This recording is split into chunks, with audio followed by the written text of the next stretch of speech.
Hello everyone, thank you for coming to my channel. This video is all about myself buying a second-hand car here in Thailand for my own personal use. Unfortunately, it seems like I've got it totally wrong, and I've bought a car that all the pundits, wherever you look, tell you don't touch it under any circumstances. It's a real problematic vehicle. Let me tell you the story. So the first thing I should tell you is that, the purchasing second-hand cars here in Thailand is completely different to what I've experienced in buying used cars in UK and Europe, in that the depreciation levels of vehicles in UK and Europe seem to be much greater than the depreciation values here. Vehicles in Thailand, cars and pickups, etc., they seem to maintain a high used vehicle purchase price relative to what the new price is.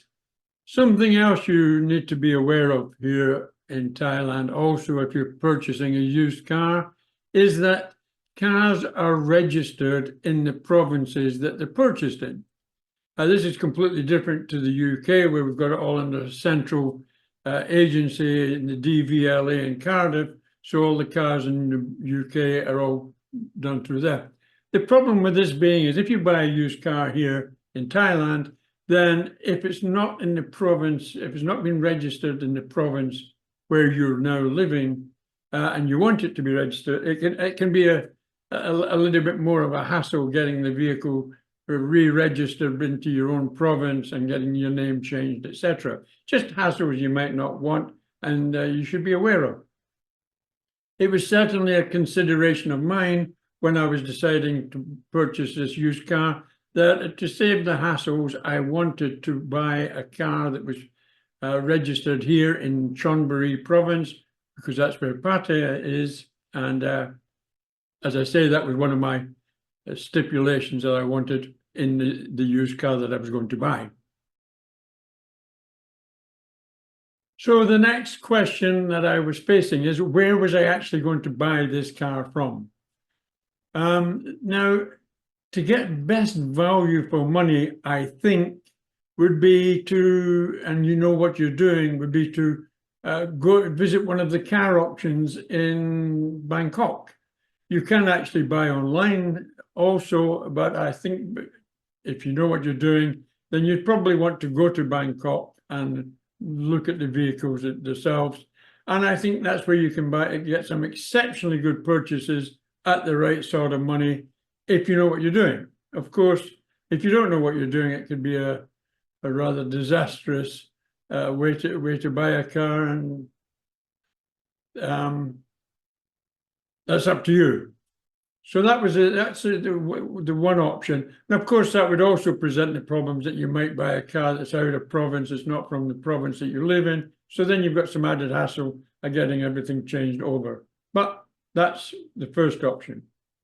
The next option is dealership. Now, there's lots and lots of car dealers around about everywhere. Actually, we've got lots of them here in Pattaya, and the problem with dealers, I think, is that number one, you are going to pay absolutely top-notch for whatever you buy. These guys, from what I see, and I've visited a few of them, they prepare their cars very well. They get all the scratches done, and in general, even an old car, they'll get it looking very, very good and smelling good, and you feel like you're getting good value for money, but you're paying top dollar without a shadow of a doubt. And that can be very, very costly way of purchasing a car here. There's other advantages that you may get, you will get some sort of guarantee aspects from the dealer. You might get a 1 month or a 3 month general fix all type guarantee, and a 12-month engine and gearbox guarantee. Now that gives you a fair bit of confidence that you're not buying a total pig in a poke, as we say in the UK. And that can be quite positive as well. That's the dealerships. But once again, I think the way I decided to go about it is the best way. And I decided to try and find private sellers that were selling their vehicles, and we could maybe do a deal. And I wanted to find local sellers as well. So the way I done that was I went on Facebook Marketplace, and going on there and looking around. I spent some time actually doing a bit of research. The prices being asked against the sort of age and the distances that they've been driven, the number of kilometers that they've been driven, etc. And trying to work out, I made a little list of everything that I was interested in and the sort of prices that I was expecting to pay. I didn't rush into anything. I did do some early contacting people, seeing how flexible they were in their prices, etc. And then I watched the marketplace for maybe 2 or 3 weeks. Now, I'd just like to dispel some things that I did find out. I've heard people say, try and buy from an expat, because it's likely that the expat is looked after the vehicle better than a Thai person.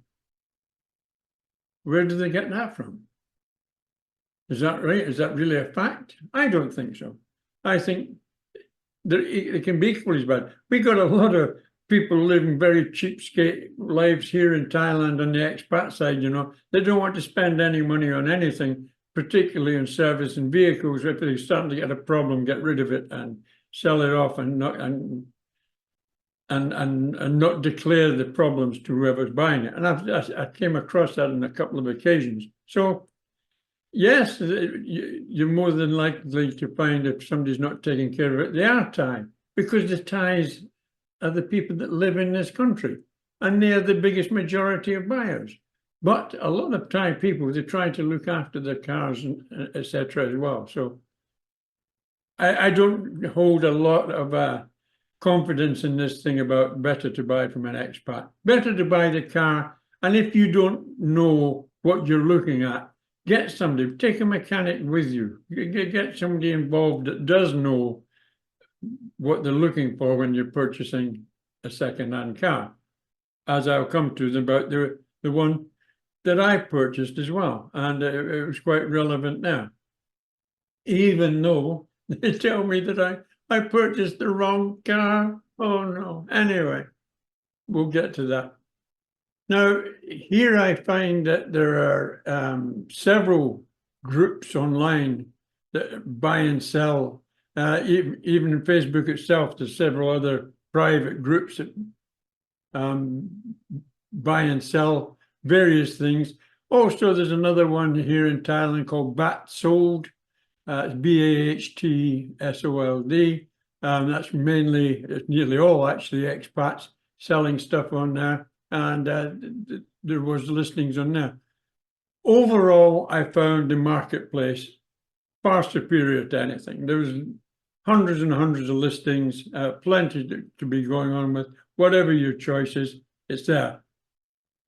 The only drawback I find with Facebook, and I've used Facebook before for both selling and buying, and I do find that there's a lot of people that are using this understandably as a way of making a living.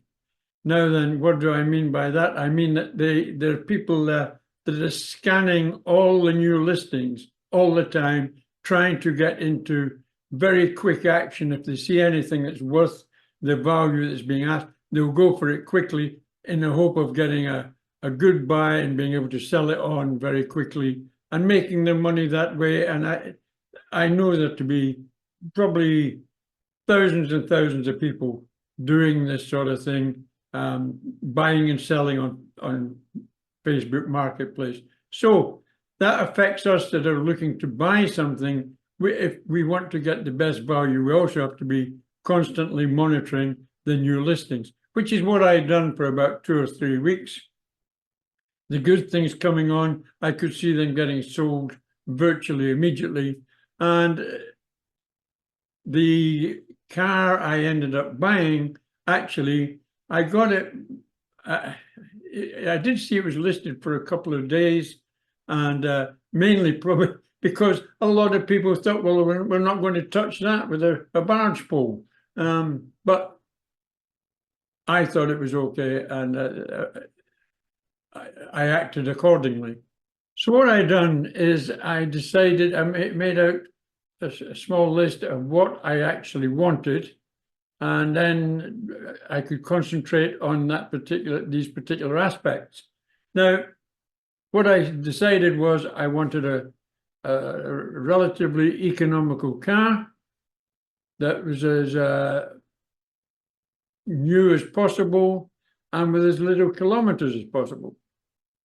Now then, just to turn that over, I decided that my maximum spend was going to be about 150 baht. Sorry, 150,000 baht, small difference. And that equates to about £3,500, maybe about $4,000. So not a huge amount, but it should be enough, I decided, to get me something reasonably decent that I could use normally. Then I also decided what makes of cars I would want. I decided Toyota and Honda would be top priority, and then Ford, Mitsubishi, and MG. Now, MG was a strange one because now they're made in China, and they're not very popular in Thailand, and they're not very popular because the lack of support for them. Apparently, if something goes wrong, you need a spare or something, you can be waiting a long time while that comes from China. They don't have a full backup service here in Thailand, and it's put a lot of people off. Consequently, the depreciation on the MGs is very, very high. The prices drop quickly. So there's some very good buys to be had. It wouldn't be critical to me if I had to wait for a spare part because we have another vehicle. So there could be a lot of good possibilities in buying this because it seems like the reliability, etc., of the cars are pretty good. So I was looking seriously. So I was looking seriously at getting an MG. As it transpired, for the money I wanted to spend, my top picks, the Honda and the Toyota, if I was going to get anything in my price bracket, it was going to be much older. I was a lot higher kilometers on it and probably conditional and not as good as I probably wanted it to be. So they quickly dropped out, and I was left with the Ford, Mitsubishi, and the MG options as far as I was concerned. So I would say at that point that I really started to concentrate on the MG option, and I started doing more homework on that, watching reviews from various places, and in particular from Australia and from UK. And two reviews actually stuck out to me and were effective in my design, my ambitions on the MG, in that these two really criticized the MG for its safety on the road, or its lack of safety aspects on the road, and it could be quite a dangerous car. Now, this I intended just for my own use, but I knew that if I purchased this car, we'd probably use it quite a lot as a family as well.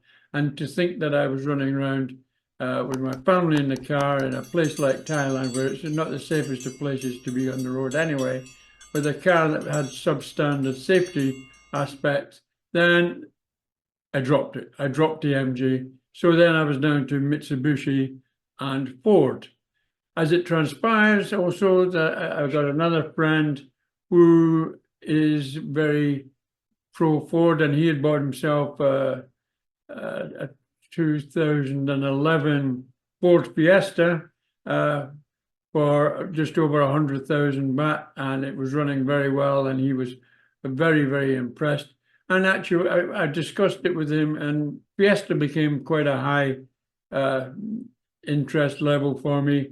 And he suggested also that I might consider the Focus, which was a slightly bigger car, but more comfortable. And he said it was another good option. So the Focus, the Focus and the Fiesta then became very interesting to me in looking for them on Marketplace. So the hunt was now on. This is what I was looking for. I was looking for a Focus or a Fiesta. And as it transpired, the word transpired, and as it happened, I saw a Ford Focus being advertised for about just under 200,000 baht, and it looked pretty good. It was advertised as 2012, so it was 12 years old, but it was also advertised as only having 63,000 kilometers use, which is very, very little for a car of that caliber. So that was of interest, and I contacted the sellers, and I said to them, I asked for more details and more pictures of the car, and they explained to me that they used this car purely as a second car, and for a long time they hadn't used the car at all. It had been sitting in the garage. These people lived in a condominium. I live in a condominium in Jomtien, which is a part of Pattaya, pretty near here, and it had been parked underneath in the car park and been sitting there for a long time. They decided it was wasting them money and to be better getting rid of it. So I noticed it had been listed for 2 days, so it sounded too good to be true. And I then approached the sellers and I said, look, I'm interested in the car. Are you open to negotiation offers? And they replied, yes, they would negotiate over the price of the car, but they'd already had several people on, which is not surprising, that made them stupid offers. And if I was going to be making silly offers, 50, 60,000 baht, they said, then they were not interested in discussing it any further. So then I done something that I don't recommend anybody does if they can avoid it. And that is, I went into negotiations without seeing the car, without testing the car. And I said to them, okay, I'm going to make you an offer. I offered them 140,000 baht, which is about just over £3,000, say. And would they accept that? And they replied that they would consider 145,000 baht, but I would have to pay any transfer fees, etc. as well. No problem. So I then said, okay, I accept that, and I'm making you a firm offer of 145,000 baht for the car. And they said, okay, we accept. So I just bought the car, and without seeing it, without trying it, without anything, only on the pictures that they sent, etc. Well, when they brought the car, which was later that day to my house, I was over the moon, actually, because you could see the car had very little use. It was immaculate. It is immaculate inside. It's beautiful. There's no mark. The interior has got no marks at all. You wouldn't believe it. If it wasn't 12 years old, you'd think it was a new car. Really, really, really. Opened the engine's immaculate. The boots looks as though there's never been anything in it. Perfect. Everything looks perfect. But there's been problems. There's been problems, which I'll come to in a moment. The people had also said that because it sat for so long without any use, the tyres had degraded, and they just had a brand new set of tyres put on, new Dunlops, which would cost them a fair bit of money, and the company that put them on would do a 3-month rotational thing for a year to balance the wear out, free of charge. Wow, perfect. They said they'd also just had it fully serviced, and there was little oil tags, etc., there that indicated that was the case. Okay, so we done the negotiation. We bought it. We went to the. I put it in my wife's name. They went to the transport office here, and they changed everything over. Everything was done fairly quickly, and the car then belonged to us, or my wife, anyway. And everything was fine. But when we took the car out for a decent drive, we found that it just wasn't, there was something that didn't feel right. And when we got out the car, the wheels on the car were red hot. So I took it into a garage here, and they asked them to do a full investigation, etc. And they came back and they said, okay, the front brakes on the car, needed new pads, and they'd been binding with the discs, but the discs seemed okay, and the handbrake also needed freeing up. So they obviously had it parked with the handbrake on as well. He done all that. He put new pads in, freed all the handbrake up.